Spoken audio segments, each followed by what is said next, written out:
जनगण मन अधिनायक जय हे भारत भाग्य विधाता पंजाब सिंधु गुजरात मराठा द्रविड़ उत्कल गंगा विंध्य हिमाचल यमुना गंगा उच्चल जलधि तरंगा तव शुभ नामे जागे तव शुभ आशीष मागे गाए तव जय गाथा जनगण मंगलदायक जय हे भारत भाग्य विधाता जय हे जय हे जय हे जय जय जय जय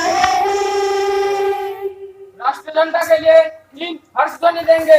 कौमी नारा जय हिंद, कौमी नारा जय हिंद, कौमी नारा जय हिंद, गणतंत्र दिवस पालन करो, गणतंत्र दिवस पालन करो, गणतंत्र दिवस पालन करो, भारत माता के जय, भारत माता के जय, भारत माता के जय, डॉक्टर भीमराव अम्बेडकर के जय, डॉक्टर भीमराव अम्बेडकर के जय, महात्मा गांधी के जय, महात्मा गांधी के जय, महात्मा गांधी के जय, नेताजी सुभाष चंद्र बोस के जय, नेताजी सुभाष चंद्र बोस की जय, नेताजी सुभाष चंद्र बोस की जय, जवाहरलाल नेहरू के जय, जवाहरलाल नेहरू के जय, जवाहरलाल नेहरू के जय, वंदे मातरम, वंदे मातरम, वंदे मातरम।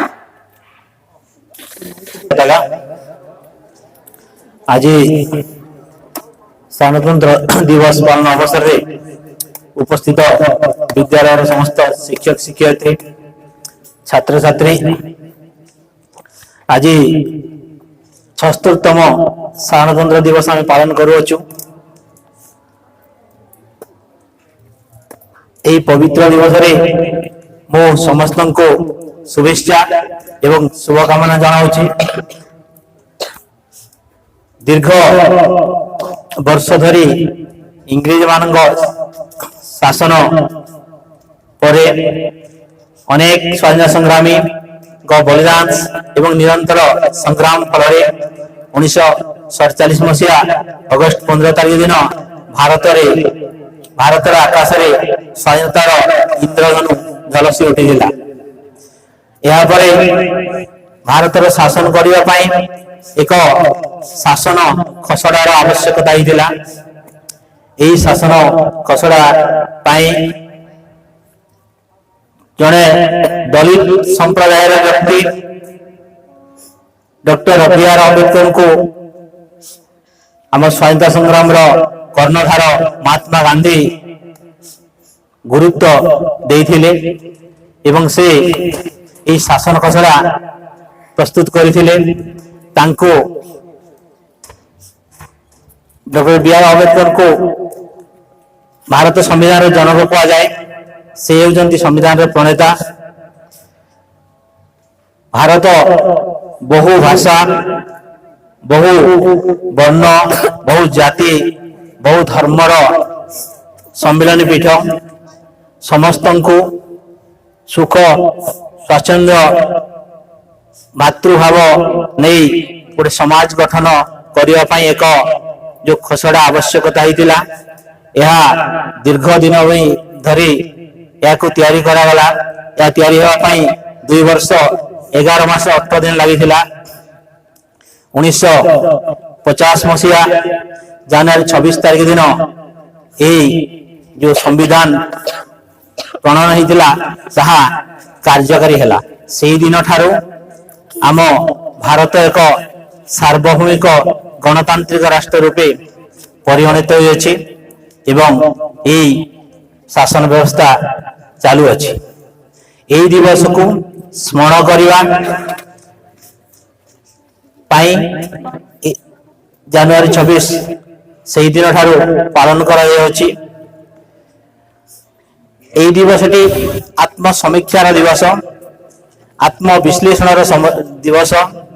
ଏହି ଦିବସରେ ଅନେକ କ୍ଷେତ୍ରରେ ଉଲ୍ଲେଖନୀୟ ଅବଦାନ ଥିବା ବ୍ୟକ୍ତି ବିଶେଷଙ୍କୁ ରେଟ୍ରେ ଆମେ ଉନ୍ନତି କରିପାରିବା, ସେହି ସମୀକ୍ଷାର ଦିବସ ଆଜି। ଭାରତ ଏକ ଗଣତାନ୍ତ୍ରିକ ଦେଶ। ଗଣତନ୍ତ୍ର, ଗଣ ଅର୍ଥ ଲୋକ, ତନ୍ତ୍ର ଅର୍ଥ ଶାସନ, ଲୋକମାନଙ୍କର ଶାସନ। ଗଣତନ୍ତ୍ର ସଂଜ୍ଞା ଦେଇ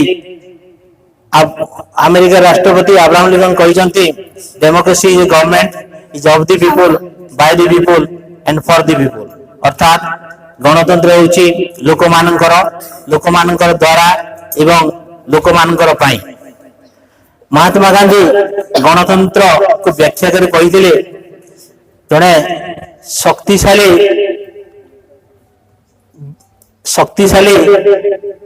ପରି ଦୁର୍ବଳ ବ୍ୟକ୍ତି ମାନଙ୍କର ସୁଯୋଗର ମାଧ୍ୟମ ହେଉଛି ଗଣତନ୍ତ୍ର। ତେଣୁ ଏହି ଗଣତନ୍ତ୍ରକୁ ଆମେ ସୁରକ୍ଷିତ ରଖିବା ସମସ୍ତ ବ୍ୟକ୍ତି ତଥା ନାଗରିକ ମାନଙ୍କର କର୍ତ୍ତବ୍ୟ। ପରବର୍ତ୍ତୀ ସମୟରେ ଯେମିତି ଭାରତକୁ ଅନ୍ୟ କୌଣସି ବିଦେଶୀ ଆକ୍ରମଣ କରିପାରିବେ ନାହିଁ, ସେଥିପ୍ରତି ଆମେ ସଜାଗ ରହିବା। ଦେଶର ଅଖଣ୍ଡତାକୁ ଆମେ ବଜାୟ ରଖିବା। ଦେଶର ସଂସ୍କୃତି, ଦେଶର କଳା, ଏସବୁକୁ ଆମେ ବଞ୍ଚାଇ ରଖିବା, ପରମ୍ପରାକୁ ବଞ୍ଚାଇ ରଖିବା। ଏହା ହେଉଛି ଆମର କର୍ତ୍ତବ୍ୟ। ଦେଶ ପାଇଁ, ପ୍ରତ୍ୟେକ ନାଗରିକ ପାଇଁ କିଛି ମୌଳିକ ଅଧିକାର ସମ୍ବିଧାନ ଦେଇଅଛି, କିଛି ମୌଳିକ କର୍ତ୍ତବ୍ୟ ଦେଇଅଛି। ଏହି ମୌଳିକ ଅଧିକାର ଆମେ ନିଜେ କିପରି ସମସ୍ତେ ପାଇପାରିବା ଏବଂ ଦେଶ ପାଇଁ କିପରି ସମସ୍ତ ମୌଳିକ କର୍ତ୍ତବ୍ୟ ସୁଚାରୁ ରୂପେ ସମ୍ପାଦନ କରିବା, ଏହା ହେଉଛି ଆମ ପାଇଁ ଆଜିର ଦିବସରେ ଆହ୍ୱାନ। ଭାରତର ସମ୍ବିଧାନ ଅନେକ ଦେଶମାନଙ୍କର ସମ୍ବିଧାନର କିଛି ଅଂଶ ବିଶେଷ, ଯେପରି ଫ୍ରାନ୍ସ, ଇଂଲଣ୍ଡ, ଆମେରିକା, ସୁଇଜରଲ୍ୟାଣ୍ଡ, ଏପରି ଅନେକ ଦେଶର ଗୋଟେ କମନ ଖସଡ଼ା ବା ସାଧାରଣ ସମ୍ବିଧାନ କହିଲେ ଅତ୍ୟୁକ୍ତି ହେବ ନାହିଁ। ତେଣୁ ଏହି ସମ୍ବିଧାନରେ ଆମେ ଅନେକ ଦେଶର ସାମଞ୍ଜସ୍ୟ ଅଛି। ତେଣୁ ଏହି ସମ୍ବିଧାନକୁ ଆମେ ସମ୍ମାନ ଦେବା, ସମ୍ବିଧାନକୁ ଆମେ ଯାହା ସବୁ ପ୍ରଣୟନ ହେଉଛି ତାକୁ ସୁଚାରୁ ରୂପେ ପାଳନ କରିବା, ଏଇଟା ହେଉଛି ସମସ୍ତଙ୍କର ଲକ୍ଷ୍ୟ। ବର୍ତ୍ତମାନ ଦେଖିବା, ଭାରତକୁ ଏକ ବିକଶିତ ରାଷ୍ଟ୍ର ରୂପରେ ପରିଣତ କରିବା ପାଇଁ 2047 ପର୍ଯ୍ୟନ୍ତ ଭାରତ ସରକାର ସ୍ୱପ୍ନ ରଖିଛନ୍ତି ବା ଲକ୍ଷ୍ୟ ରଖିଛନ୍ତି। ଏହି ଲକ୍ଷ୍ୟକୁ ସାଧନ କରିବା ପାଇଁ, ପୂରଣ କରିବା ପାଇଁ ସମସ୍ତଙ୍କର କର୍ତ୍ତବ୍ୟ ରହିଅଛି। ଆଜି ଯେଉଁ ଛାତ୍ରଛାତ୍ରୀ ମାନେ ମୋ ସାମ୍ନାରେ ଅଛନ୍ତି, ସେମାନେ ଆସନ୍ତାକାଳର ନାଗରିକ। ଏହି ଲକ୍ଷ୍ୟ ପୂରଣ କରିବା ପାଇଁ ସମସ୍ତଙ୍କର ସାହାଯ୍ୟ, ସହାନୁଭୂତି, କର୍ତ୍ତବ୍ୟ ଆବଶ୍ୟକ। ଆମେ ଦୀର୍ଘ 75 ବର୍ଷ ତଳ କଥା ଦେଖିବା, ଏବେ ଅନେକ କ୍ଷେତ୍ରରେ ଆମେ ଆଗେଇଛେ।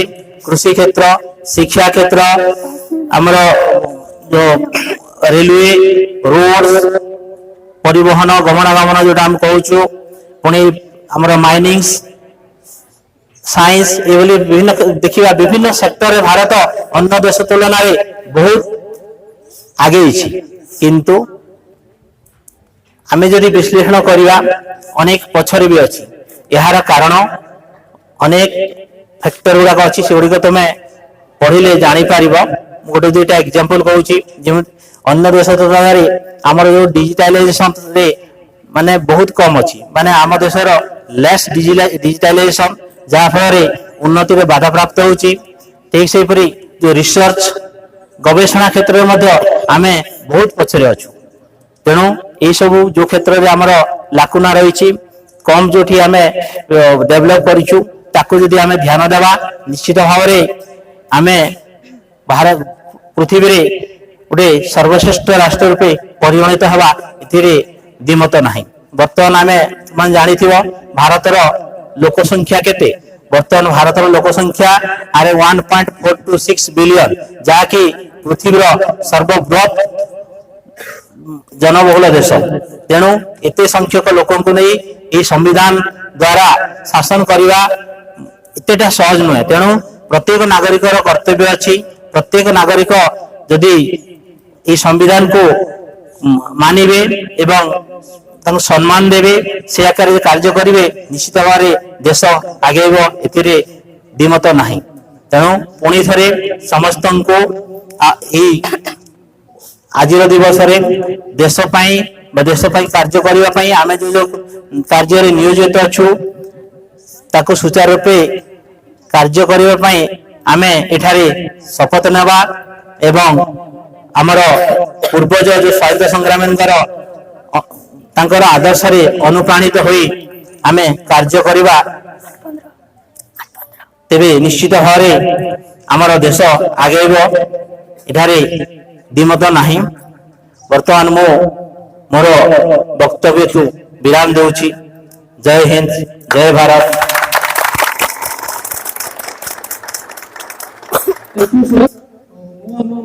ପିଲାମାନଙ୍କୁ ଅନୁରୋଧ କରୁଛି ସାଧାରଣତନ୍ତ୍ର ଦିବସ ବିଷୟରେ କିଛି କହିବା ପାଇଁ ଚାହୁଁଛନ୍ତି। ହିମାଳୟଗିରି ମୁକୁଟ ସୋହର, ହିମାଳୟଗିରି ମୁକୁଟ ସୋହର, ସାଗର ଧୂଳିତ ପାଦ, ବଙ୍ଗା ଯମୁନା ଜଳ ଭାରତର ତିରଙ୍ଗା କଲର। ସମ୍ମାନନୀୟ ପ୍ରଧାନ ଶିକ୍ଷକ, ପୂଜ୍ୟ ଗୁରୁଜୀ ବୃନ୍ଦ ଏବଂ ଏଠାରେ ଉପସ୍ଥିତ ଏବଂ ବଡ଼ ଭାଇ ଭଉଣୀମାନେ, ନମସ୍କାର ସହପାଠୀ। ମୋ ନାମ ମସ୍ତିଷ୍କ, ମୁଁ 10ମ ଶ୍ରେଣୀର ଛାତ୍ରୀ ଅଟେ। ମୋର ବକ୍ତବ୍ୟ ଆରମ୍ଭ କରିବା ପୂର୍ବରୁ ମୋର ଏହି ସମସ୍ତ ଦୁର୍ବଳ ଚିରପ୍ରସବୀ ମୋର ଭାରତ ମାଆକୁ, ଯେଉଁ ମହାପୁରୁଷମାନେ ସେଇ ନିର୍ଭୟୀ ନିର୍ଭୟ କବଳରୁ ରକ୍ଷା କରିଥିଲେ, ସେମାନଙ୍କର ଶ୍ରୀଚରଣରେ ମୋର ଭକ୍ତିପୂର୍ଣ୍ଣ ଶ୍ରଦ୍ଧାଞ୍ଜଳି ଅର୍ପଣ କରିବାକୁ ଚାହେଁ। ପ୍ରାଣର ହୃଦୟ ବୀରପୁର, ପ୍ରାଣର ହୃଦୟ ଆମ ଏ ଧରାକୁ ବୀରତ୍ୱ ଅପାର ଅନୁଭବ। ତୁମେ ମହାନ, ତୁମେ ଅମର। ଏହି ଭାରତ ବର୍ଷରେ କୋଟି ଜନଙ୍କ ସମାନ ଭିନ୍ନ ମିଳେ ସ୍ପର୍ଶ। ଆଜି ଆମେ ଏଠାରେ ଏକତ୍ରିତ ହେବାର କାରଣ ହେଉଛି ଆଜି ହେଉଛି ଗଣତନ୍ତ୍ର ଦିବସ, ଅର୍ଥାତ୍ ଆଜି ହେଉଛି ହ୍ୟାଲୋ ଜାନୁଆରୀ 26 ଗଣତନ୍ତ୍ର। ଗଣତନ୍ତ୍ର ହେଉଛି ଏକ ବ୍ୟବସ୍ଥା ଯେଉଁଥିରେ ସମସ୍ତେ ଅଂଶଗ୍ରହଣ କରିଥାନ୍ତି। ଆବ୍ରାହମ ଲିଙ୍କନଙ୍କ ଅନୁସାରେ ଗଣତନ୍ତ୍ର ହେଉଛି ଲୋକମାନଙ୍କର ଲୋକତାନ୍ତ୍ରିକ ଦ୍ୱାରା ଏବଂ ଲୋକମାନଙ୍କ ପାଇଁ ଉଦ୍ଦିଷ୍ଟ ଏକ ଶାସନ। କିନ୍ତୁ ଆପଣମାନେ ଜାଣିଛନ୍ତି ବର୍ତ୍ତମାନ ଗଣତନ୍ତ୍ରର ଅର୍ଥ କଣ? ବର୍ତ୍ତମାନ ଗଣତନ୍ତ୍ରର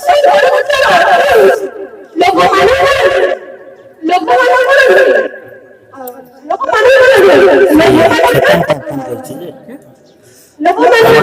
କେତେ ସମୟ ଲାଗିବ? 15-20 ମିନିଟ୍ ବାହାରିବା ପାଇଁ।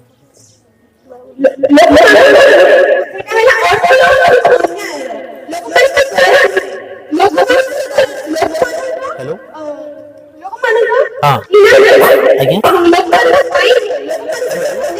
ହଁ ପିଲା କିଛି କହୁଛନ୍ତି ଆଜ୍ଞା, 2-4ଟା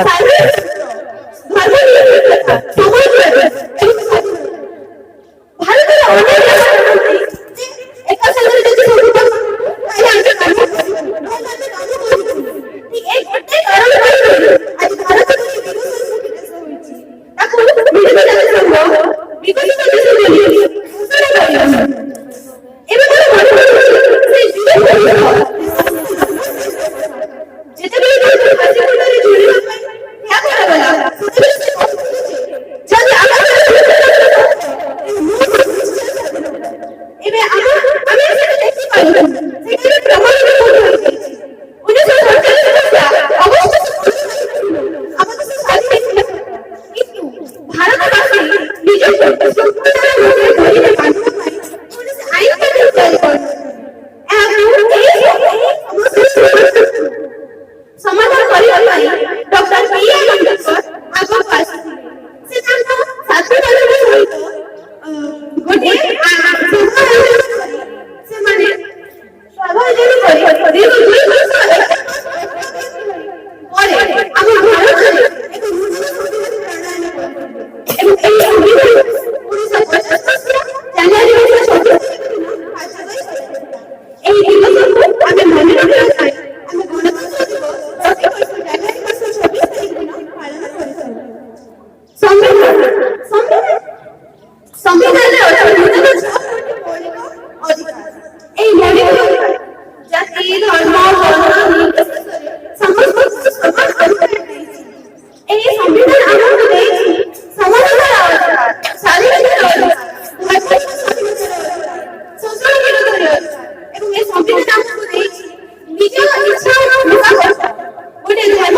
আমি আজ সমস্ত সভাপতিবাসী আমাদের দেশকে আগে নেওয়া এবং আমাদের সকলের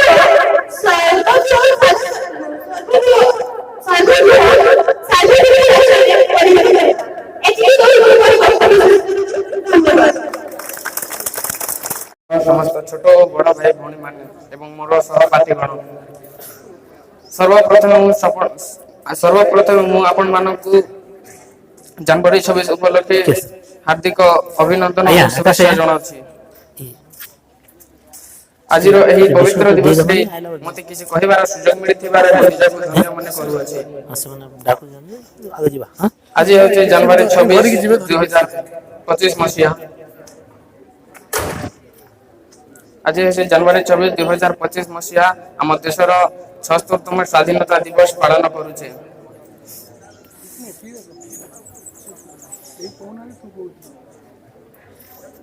ଆମେ ପ୍ରତିବର୍ଷ 26 ଜାନୁଆରୀ କୁ ସାଧାରଣତନ୍ତ୍ର ଦିବସ ବା ଗଣତନ୍ତ୍ର ଦିବସ ରୂପେ ପାଳନ କରିଥାଉ।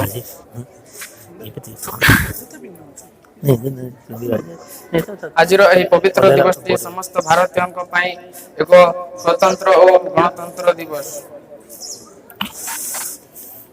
ଆପଣମାନେ ତ ସମସ୍ତେ ଜାଣିଛନ୍ତି ଆମ ଦେଶ ଅଗଷ୍ଟର 15 ତାରିଖ 1947 ମସିହାରେ ସ୍ୱାଧୀନ ହୋଇଥିଲା, କିନ୍ତୁ ଆମ ଦେଶରେ କୌଣସି ପ୍ରକାର ନିୟମ କାନୁନ ସମ୍ବିଧାନ ନଥିଲା।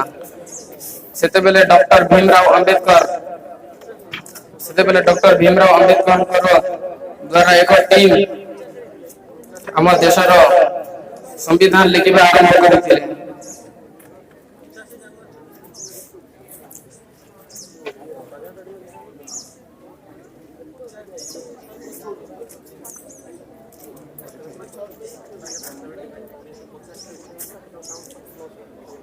ଏତିକି କହି ମୁଁ ମୋର ବକ୍ତବ୍ୟ ଶେଷ କରୁଛି। ଧନ୍ୟବାଦ।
सिंगल मैं मोदी ना